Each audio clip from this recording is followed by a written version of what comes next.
The withdrawal agreement, which includes the backstop, is not up for renegotiation. The Irish Taoiseach, Leo Varadkar, says, whatever happens, we are going to hold our nerve again and again and again. They say, we're not moving. And people like you on this side of the channel say, oh, they will in the end. And they don't.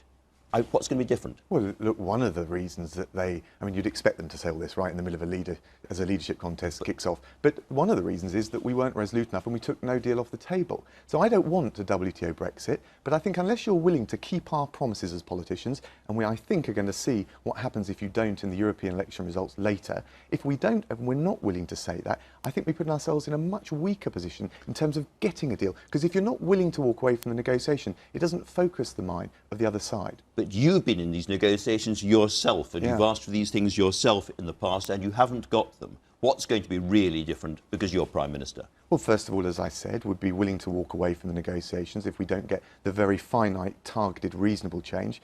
Secondly, I think my experience was of being undermined by some others in government, so we'd need to have a very well-organised number 10 operation and a united cabinet. And I think if you do that and you can be really credible in Brussels that actually we mean business, we want a good deal, we want these limited changes, but we're willing to walk away otherwise, I think that will focus minds in a way that wasn't done before.